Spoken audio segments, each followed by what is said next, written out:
Como é que é, Mário? Estás bom, pá? Está aqui o nosso embaixador aqui do William Hilton, do Rum da Madeira. Sei lá aqui ao pessoal como é que isto funciona do rum agrícola, pá. Pronto, basicamente a Madeira é um produtor de rum agrícola, é um dos poucos produtores do mundo de rum agrícola e realmente o rum agrícola parece assim uma coisa um bocadinho esquisita, estranho o nome, não é? Mas na realidade existem dois grandes tipos de rum. Um que é o rum de molaço, que é o mais comum, será 98% da produção de rum a nível mundial, e portanto que é um rum que permite guardares o molaço num tanque, abrires o tanque quando quiseres, fermentá-lo quando quiseres e destilhá-lo em seguida. E portanto permite uma empresa trabalhar ao longo de um ano inteiro. O rum agrícola já tem aí o rum agrícola só te permite trabalhar quando tens a matéria-prima fresca, portanto o sumo fresco para destilhá-lo. Portanto estás a destilhar diretamente o sumo da cana. É um processo realmente que envolve mais exigências da parte da destilharia, justamente porque estamos aqui a olhar para uma destilharia que está sem uso neste momento, portanto ela trabalha 24 horas por dia durante 2 meses, abril e maio, que é quando, a altura na Madeira, quando a cana está madura o suficiente. Quando vocês fazem a colheita da exatamente, cana, não é? Exatamente, quando fazemos a safra. Exatamente. Portanto, este engenho está preparado para receber cerca de 70 ou 80 toneladas de cana por dia. É isso que consegue transformar ou esmagar num dia. Portanto, 80 toneladas por dia, durante 2 meses. Nós somos descendentes de uma antiga fábrica do Funchal, que era o engenho do Torreão, que chegou a ser o maior engenho de açúcar na Europa durante quase 100 anos, portanto, de meados do século XIX a meados do século XX. Só para teres uma ideia, eles moíam 600 toneladas por dia. Portanto, se existissem hoje em dia, faziam toda a produção da ilha em 15 dias. Eles alimentavam a ilha de açúcar. Exatamente, e não sobrava nada para os outros engenhos. Basicamente, a produção da cana-de-açúcar na Madeira também está bastante limitada ao espaço geográfico, às próprias características do terreno que não permitem o uso de maquinaria. Portanto, o trabalho é muito intensivo do ponto de vista de tirar a cana-de-açúcar da terra, trabalhar o solo também, porque não há ajuda qualquer de maquinaria, é um trabalho manual, exatamente, portanto a desfolhagem da cana, a apanha da cana, portanto a cana chega-nos aqui completamente limpinha. E isto é uma particularidade que tu não vês em muitos sítios do mundo. Isso também faz o rum ter uma exclusividade de qualidade ser mais acima da média. Exatamente. Porque estavas a falar que vocês trabalham a cana-de-açúcar quase de imediato, não precisa de ficar guardado, vocês retiram todas as essências que a cana vos oferece para a produção do rum, não é? Portanto, isso também eleva logo a qualidade do rum. E depois, a verdade é que não existe grandes perspectivas de crescimento da produção na Madeira, porque o agricultor está a ficar velho. A nossa geração, a tua inclusive, já não quer trabalhar nestes terrenos.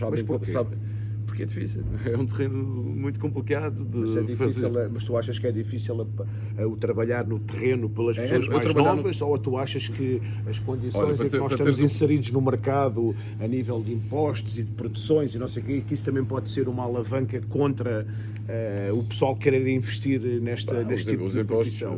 Os impostos têm uma tendência de subida já há quase 10 anos. Portanto, estamos a caminhar para uma nova recessão, não é? Mas a lógica é ficar pior, não é? Será que isso também não afasta um bocado? Somos um sector afetado e justamente com este novo Orçamento de Estado somos completamente afetados por este novo orçamento. Portanto, vamos ter que...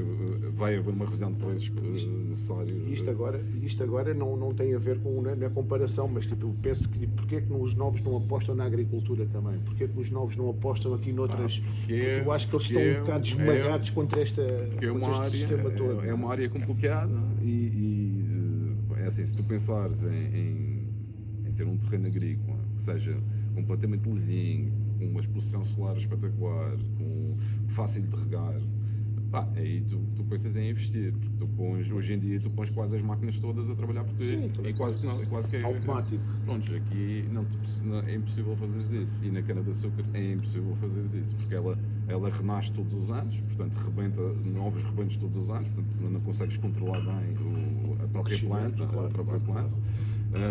Depois exige os cuidados que tens que ter, como por exemplo amarrar a cana, desfolhar a cana várias vezes ao ano, para ela ficar mais forte.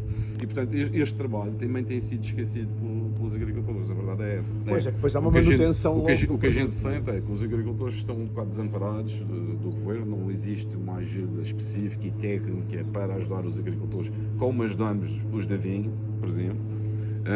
Isto é um trabalho que estamos a fazer. E vocês acham-se que estão a ser postos um bocado de lado em relação aos que produzem vinho? Acho que podíamos dar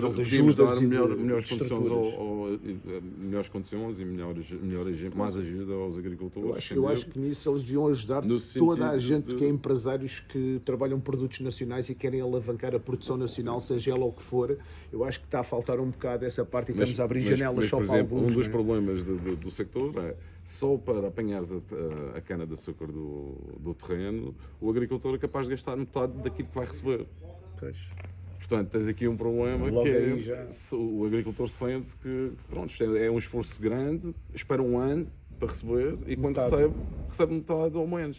Só para tirar da terra, porque é um trabalho bem pago hoje em dia, que é um homem a cartar cana para o caminhão, estás a ver? Porque é difícil, ou é a descer para chegar ao caminhão, ou é a subir para chegar ao caminhão. Pois, com um fardo às costas com 80 ou 100 kg, estás a ver? Para pôr em cima do caminhão, para trazer para aqui. Estás a ver? E esses homens estão a ser pagos 70, 80, 100 euros ao dia. Portanto, para subir com cana, subir a ladeira. Exatamente. E a verdade é que num pequeno terreno agrícola, de 1000 metros, cresce umas toneladas de cana. Pois, claro.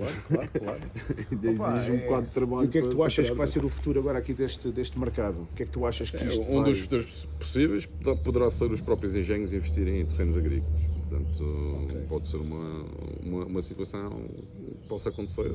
É uma realidade, pode ser uma realidade futura. A outra é, sem dúvida, dar mais apoio técnico aos agricultores, estar mais próximo deles, cadastrá-los, saber o que é que eles estão a fazer, perceber se existe necessidade de fertilizantes, não, que tipo de ajuda que podemos dar a eles, não é? Achas que isto pode ser uma coisa em extinção? É sector que já podia estar extinguido e é importante, a questão, só não está extinguido por causa de um único factor, que é o nosso coquetel, a poncha. Só não se extinguir por causa da poncha. Porque se tu pensares bem, o engenho do Torreão, que era o grande engenho da Madeira, acaba por se extinguir porque o seu açúcar já não era competitivo.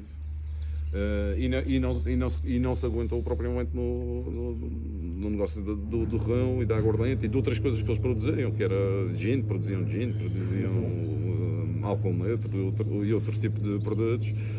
Mas mesmo assim não foi competitivo para se aguentar, dada a dimensão que tinha também, portanto com a falta de açúcar era difícil de aguentar o engenho. Vamos esperar que isto dê aqui uma melhorada, não é? Vamos esperar que isto haja mais investimento pelo menos nisto. O que a gente sente é que tem aqui um pequeno tesouro e um tesouro que estava escondido para o mundo e que a gente sente que há necessidade de partilhar esta história com a Madeira é a primeira zona da Europa que consegue plantar a cana-de-açúcar com sucesso. Portanto, e nessa mesma altura os portugueses estavam a construir os melhores barcos do mundo e estavam a tentar conquistar outras partes e descobrir outros mundos. Portanto, foi uma feliz coincidência, porque 6 anos após descobrirem Madeira, portanto estamos a 1419, em 1426 já tínhamos plantação de cana-de-açúcar na Madeira.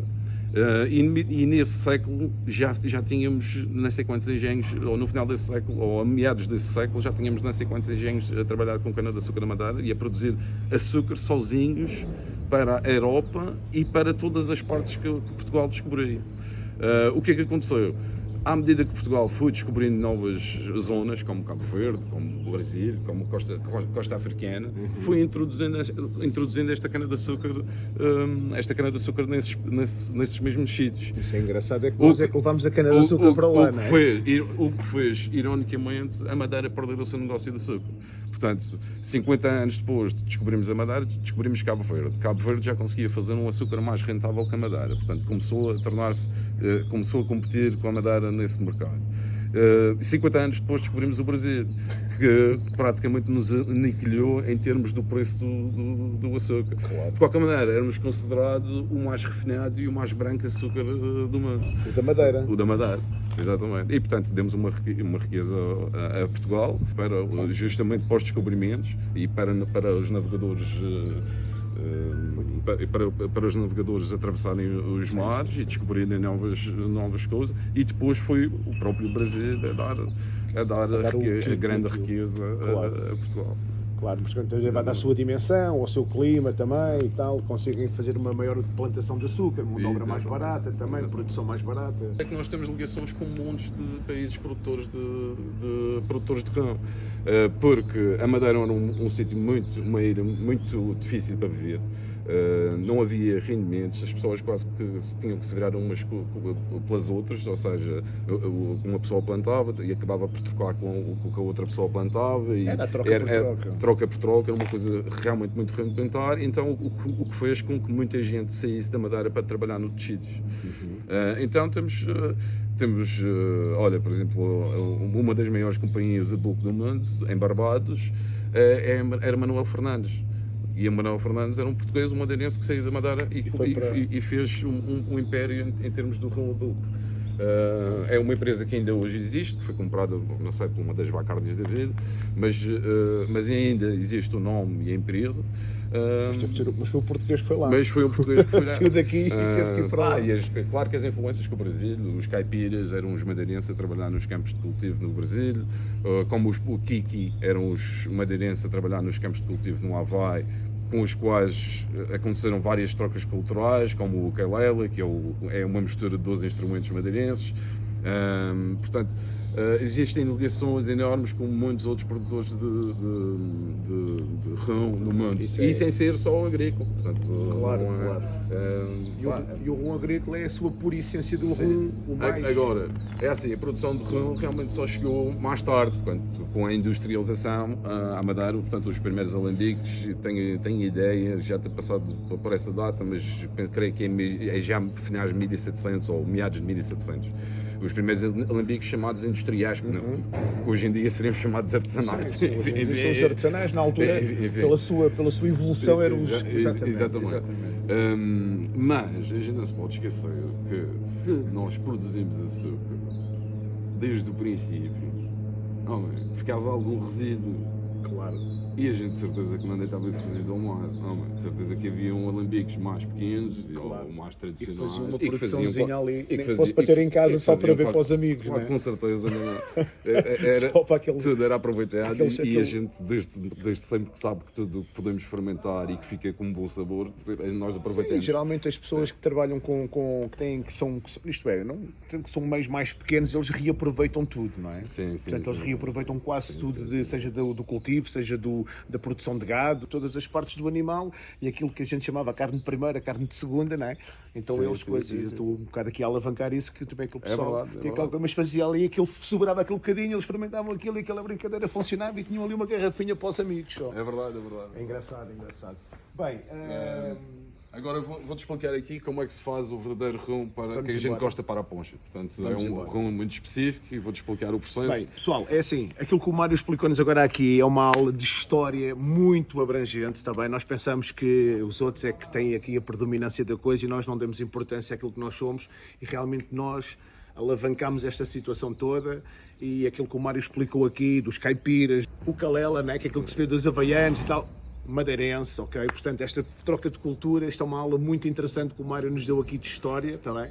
À volta do Mário, let's go. Vamos entrar agora então dentro da destilaria, vamos entrar dentro do... Basicamente o que é que acontece? Primeiro pesamos aqui, temos aqui uma balança industrial, onde pesamos os caminhões para podermos perceber quanto é que vamos pagar aos agricultores.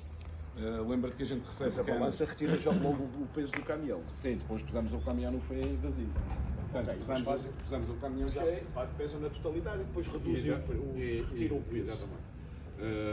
Portanto, aí vamos perceber quanto é que vamos pagar ao agricultor e temos que entender aqui que isto é um trabalho logístico grande porque recebemos canas de centenas de pequenos agricultores. Portanto, não existem agricultores muito grandes na Madeira, porque os terrenos são todos pequenos, e portanto recebemos de centenas de pequenos. É um processo bastante fácil.